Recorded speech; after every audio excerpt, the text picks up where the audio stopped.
Hello dear friends, I am Neeraj Sharma, mass quality solution में आपका स्वागत करता हूं। आज मैं आपके सामने 10 कॉमन डिफरेंस को लेके आया हूं। और अगर आप क्वालिटी में वर्क करते हैं तो आपके लिए जानना बहुत जरूरी है। और अगर आप अदर डिपार्टमेंट में काम करते हैं तब भी जानना बहुत जरूरी है। और मेरा सभी नए व्यूअर से रिक्वेस्ट है कि इस वीडियो को स्किप करके ना देखें, कि जो डिफरेंसेस है मैंने इनको एग्जाम्पल के साथ समझा है। और मेरा आप सबसे वायदा है कि इस वीडियो को देखने के बाद डेफिनेटली आपको अच्छी लगेगी। अच्छी लगने के बाद वीडियो को लाइक कीजिए, शेयर कीजिए, सब्सक्राइब कीजिए और बेल आइकन को हिट कीजिए, ताकि कोई भी वीडियो मार्वस क्वालिटी सॉल्यूशन पर अपलोड होने के बाद की जानकारी आपको मिल सके। आपकी कोई भी क्वेरी क्वेश्चन हो आप कमेंट बॉक्स में जाके पुट ऑन कर सकते हैं, ताकि मैं इनका आंसर दे सकूं। और आपके कमेंट से मुझे मोटिवेशन मिलता है और भविष्य में बहुत अच्छी वीडियो लेके आने वाला हूं। तो मेरे चैनल के साथ बने रहिए। तो आइए स्टार्ट करते हैं।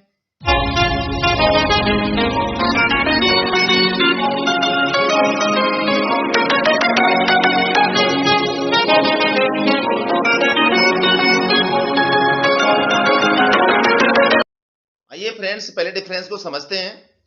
What is difference between product and layout inspection. तो ये जानते हैं प्रोडक्ट और लेआउट इंस्पेक्शन क्या होता है। तो आइए पहले प्रोडक्ट इंस्पेक्शन को जानते हैं। In the product inspection only the critical dimensions are measure. Product inspection में केवल क्रिटिकल डायमेंशंस ही मेजर की जाती हैं। फॉर एग्जांपल के लिए, अगर हम किसी पार्ट का प्रोसेस कर रहे हैं तो उसमें क्या करते हैं, हम केवल क्रिटिकल डायमेंशन ही मेजर करते हैं। आइए लेआउट इंस्पेक्शन को जानते हैं। In the layout inspection all the dimensions mention in drawing are measured. Layout inspection के दौरान ड्राइंग में जितनी भी डायमेंशन दी जाती है उन सभी को हम मेजर करते हैं। इसको एक एग्जांपल समझते हैं। किसी भी पार्ट का जब हम डेवलपमेंट करते हैं तो उस पार्ट की हम ड्राइंग लेते हैं, उसमें जितनी भी डायमेंशन होती है उन सभी को वैल्यूइंग करते हैं। उस वैल्यूइंग के अकॉर्डिंग हम उसका इंस्पेक्शन करते हैं। आइए friends, second difference वीए and NVA activity में क्या डिफरेंस है उसको जानते हैं। तो इसके लिए पहले वीए एक्टिविटी को जानते हैं। तो वीए एक्टिविटी मीन्स क्या होता है, वैल्यू एडेड एक्टिविटी। ये क्या होती है, the activity for which customer is willing to pay. ये वो एक्टिविटी होती है जिसके लिए क्या करता है, कस्टमर पे करता है। जैसे कि वेल्डिंग हो गया, ड्रिलिंग हो गई। सेकंड एनवीए एक्टिविटी को जानते हैं। तो एनवीए मीन्स क्या होता है, non value added activity. It means क्या होता है, the activity for which customer is not willing to pay. ये वे एक्टिविटी होती है इसके लिए कस्टमर पे नहीं करता है। जैसे कि इंस्पेक्शन हो गया, चेकिंग हो गया, etcetera.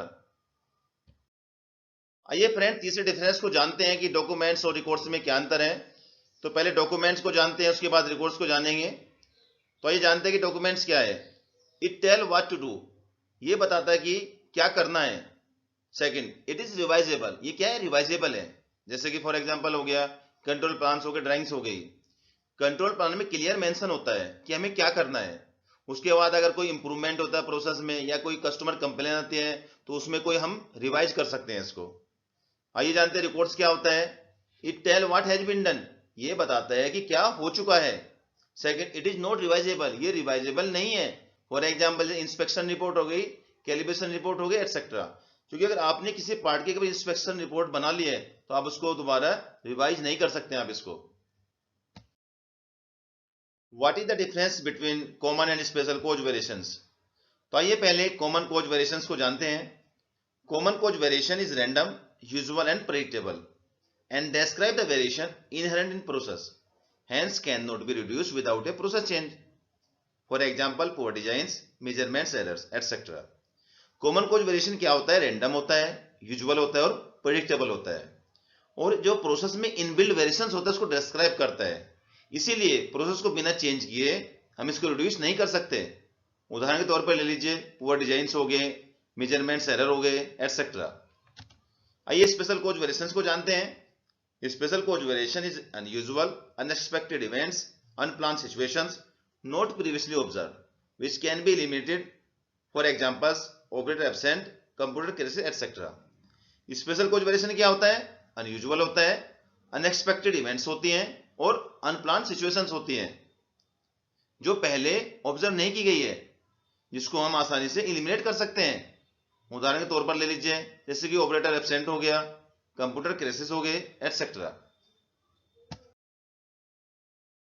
What is difference between CP and CPK. तो ये सीपी एंड सीपीके के डिफरेंस को जानते हैं। तो उसके लिए पहले सीपी को जानते हैं, उसके बाद सीपीके को देखेंगे। तो सीपी मींस क्या होता है, प्रोसेस कैपेबिलिटी। सेकंड नंबर पे क्या है, to see total variation in process. Process में टोटल वेरिएशन को शो करता है। थर्ड नंबर पे क्या हो गया, it show the smartness of the curve, ये कर्व की स्मार्टनेस को शो करता है। तो आइए सीपीके को जानते हैं। सीपीके मींस क्या होता है, प्रोसेस कैपेबिलिटी इंडेक्स। तो सेकंड नंबर पे क्या दिया, to see variation from mean position, ये मीन पोजीशन से वेरिएशन को शो करता है।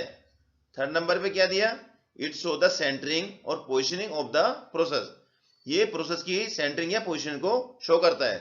तो इसको एक एग्जांपल समझते हैं। जो ये डायग्राम दिया है इसमें क्लियरली अंडरस्टूड है, जो सीपी दिया है इसमें ये प्रोसेस के टोटल वेरिएशन को शो कर रहा है, और ये जो सीपीके दिया है ये मीन से प्रोसेस के वेरिएशन को शो कर रहा है। What is difference between defect and defective. तो ये पहले डिफेक्ट को जानते हैं। डिफेक्ट क्या होता है, any NC that does not meet customer expectations, कोई भी एनसी, एनसी मींस क्या होता है, नॉन कन्फर्मिटी, जो कस्टमर की एक्सपेक्टेशन को मीट नहीं करती है वो क्या कहलाता है, डिफेक्ट कहलाता है। आइए जानते हैं डिफेक्टिव क्या होता है। If product is not usable it is considered defective, कोई भी प्रोडक्ट अगर यूजेबल नहीं है, उसको यूज नहीं कर सकते, वो क्या कहलाता है हमारा, वो डिफेक्टिव कंसिडर किया जाता है। आइए इसको एक एग्जांपल से समझते हैं। कोई भी शर्ट हम किसी टेलर पे स्टिच करवाते हैं, वो कोई सपोज करो बटन लगाना भूल गया, या उसकी सिलाई प्रॉपर नहीं हुई, या कहीं कलर फेडिंग है, तो क्या हो, डिफेक्ट में काउंट होता है वो। बट अगर जो हमें किसी भी कस्टमर के लिए जो एक्सपेक्टेशन थी, जो साइज थी, उसने उस साइज की बजाय उसको छोटे साइज में उसने स्टिच कर दिया, तो वो क्या होगा, उस कैंडिडेट को फिट नहीं होगी वो, तो वो क्या होगा, वो डिफेक्टिव में काउंट होगी, क्योंकि हम उस शर्ट को यूज नहीं कर सकते उसको। What is the difference between rework and repair. Rework और रिपेयर में क्या डिफरेंस को जानते हैं, बहुत ही इंपॉर्टेंट टॉपिक है। तो उसके लिए पहले रिवर्क को जानते हैं। Action on NC product to make it conform to the requirements after rework product 100% conform to specification. कोई भी हम प्रोडक्ट बनाते हैं उसमें कोई भी डिफेक्ट जनरेट होता है, जब उसको हम सही करने के लिए एक्शन लेते हैं, और एक्शन लेने के बाद वो 100% स्पेसिफिकेशन को कंफर्म करता है, तो क्या कहलाता है, रिवर्क कहलाता है। ये रिपेयर को जानते हैं। Action on NC product to make it acceptable for the intended use, repair product does not necessary it conform to specification और रिक्वायरमेंट्स। कोई भी हम प्रोडक्ट बनाते हैं उसमें कोई डिफेक्ट जनरेट होता है, उसको सही करने के जब हम एक्शन लेते हैं तो जरूरी नहीं है कि वो स्पेसिफिकेशन को मीट करे, तो क्या कहलाता है, रिपेयर कहलाता है। इसमें जो हम प्रोडक्ट यूज करते हैं सिर्फ इंटेंडेड यूज करते हैं, इट मीन्स कह सकते हैं कोई भी प्रोडक्ट हम डेविएशन पे ही इस्तेमाल करते हैं इसको। तो इसको एक एग्जांपल समझते हैं। किसी सीट में हमें 8 डाई का होल करना है, तो उसमें क्या होता है, जो डाया होता है वो हमारा अंडर साइज हो जाता है, तो हम इसको फिर दोबारा से क्या करते हैं, उसमें सही करने के लिए एक्शन लेते हैं। एक्शन लेने के बाद अगर वो क्या होता है, जो डाया स्पेसिफिकेशन के अकॉर्डिंग आता है, तो क्या कहलाता है, हमारा रिवर्क कहलाता है। लेकिन अगर वो ओवरसाइज हो जाता है तो हम उसमें क्या करते हैं, वेल्डिंग फिल करते हैं, और फिल करने के बाद उसमें हम क्या करते हैं, दोबारा से उसमें 8 का डाया का होल करते हैं। तो उसमें क्या होता है, जरूरी नहीं है कि स्पेसिफिकेशन को मीट करेगा, तो वो क्या कहलाता है, हमारा रिपेयर कहलाता है। What is difference between quality control and quality assurance. तो आइए पहले क्वालिटी कंट्रोल को जानते हैं, क्या होती है ये। It focuses to identify and correct defect in the finish product, कह सकते हैं किसी भी फिनिश प्रोडक्ट में डिफेक्ट को आइडेंटिफाई करती है और उसको ठीक कराती है। कह सकते हैं कि क्या एक प्रोडक्ट ओरिएंटेड है, और ये क्या एक रिएक्टिव अप्रोच है। तो ये पहले क्वालिटी एश्योरेंस को और जानते हैं, उसके बाद फिर इसको एग्जांपल से समझेंगे। It focuses to prevent defect with a focus on the process used to make the product, that is it is process oriented, so it is proactive approach. कह सकते हैं जो हम कोई भी प्रोडक्ट बनाते हैं, जिस प्रोसेस से बनाते हैं, उस प्रोसेस को क्या करते हैं, हम फोकस करते हैं जिससे कि डिफेक्ट जनरेट ना हो, इसलिए कह सकते हैं क्या एक प्रोसेस ओरिएंटेड है, और ये क्या एक प्रोएक्टिव अप्रोच है। इसको एक एग्जांपल से समझते हैं। कोई भी पार्ट हम पीडीआई कर रहे हैं, पीडीआई में हमने क्या देखा, उसमें हमने देखा कि अंडरकट मिला हमें, तो हमने क्या किया, उस पर वेल्डिंग फिल करा दिया, हमने उसको ग्राइंडिंग करा दिया। इट मीन्स क्या हो गया, ये क्वालिटी कंट्रोल में आ गया।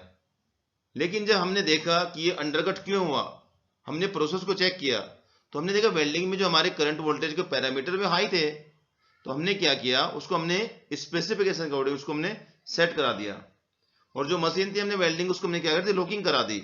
इससे क्या होगा, जो करंट वोल्टेज ज्यादा नहीं होंगे। इट मीन्स क्या होगा, ये क्वालिटी एश्योरेंस के अंतर्गत आ गया। What is the difference between verification and validation. तो आइए पहले वेरिफिकेशन को जानते हैं। It is to check whether the product conform to specification, इसमें हम क्या चेक करते हैं, जो हमने प्रोडक्ट बनाया है वो स्पेसिफिकेशन को कंफर्म कर रहा है नहीं कर रहा है। सपोज करो हमें कोई भी पार्ट बनाना था, उसकी हमने ड्राइंग ली, उसको हमने एज पर ड्राइंग बनाया, बनने के बाद हम उसको वेरीफाई करते हैं जो पार्ट बना है नहीं बना है, वो एज पर ड्राइंग बना है या नहीं बना है, इसको हम क्या कहते हैं, वेरिफिकेशन कहलाता है। ये वैलिडेशन को जानते हैं, it is to check whether product meets the customer expectation and requirement. इसमें हम चेक करते हैं जो हमने प्रोडक्ट बनाया है वो कस्टमर के एक्सपेक्टेशन को मीट कर रहा है नहीं कर रहा है, उसकी रिक्वायरमेंट को मीट कर रहा है नहीं कर रहा है। इसको एक एग्जांपल से समझते हैं।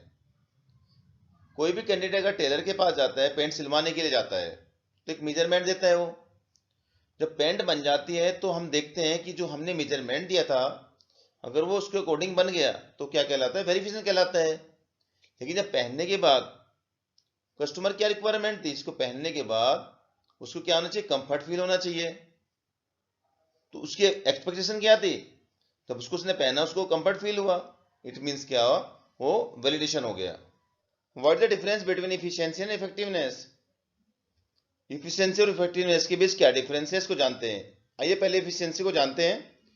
It is doing things right, it focuses on the process. इसमें हम क्या करते हैं, प्रोसेस में फोकस करते हैं। अर्थात हम क्या देखते हैं कि जो हम काम कर रहे हैं सही तरीके से काम हो रहा है नहीं हो रहा है। आइए इफेक्टिवनेस को जानते हैं। It is doing the right things, it is focus on the result. Effectiveness में क्या करते हैं, इसमें रिजल्ट में फोकस करते हैं और ये देखते हैं कि सही चीजों को हम कर रहे हैं नहीं कर रहे हैं। तो इसको एक एग्जांपल से नेक्स्ट स्लाइड पे समझते हैं। आइए फ्रेंड्स इफिशिएंसी और इफेक्टिवनेस को एक एग्जांपल से समझते हैं। मेरे पास दो वर्कशॉप हैं, दोनों में मुझे 100 नंबर्स पार्ट बनाने हैं और दोनों ने एक्चुअली में 100 नंबर्स पार्ट बनाए हैं। लेकिन जो वर्कशॉप 1 है उसमें मैन पावर कितनी इस्तेमाल हुई, 50 नंबर्स। पावर कितनी कंज्यूम की, 100 यूनिट्स कंज्यूम की। ड्यूरेशन कितना लगा, 6 आवर्स लगा। और जो सेकंड है उसमें मैन पावर कितनी इस्तेमाल की, 60 की। पावर कितनी कंज्यूम की, 200 यूनिट्स की। ड्यूरेशन कितना लगा, 8 आवर्स लगा। तो कह सकते हैं एफिशिएंसी दोनों की सेम थी, बट इफेक्टिव कौन है, जो वर्कशॉप 1 है और 2 से क्या है, मोर इफेक्टिव है। Thanks for everyone watching this video.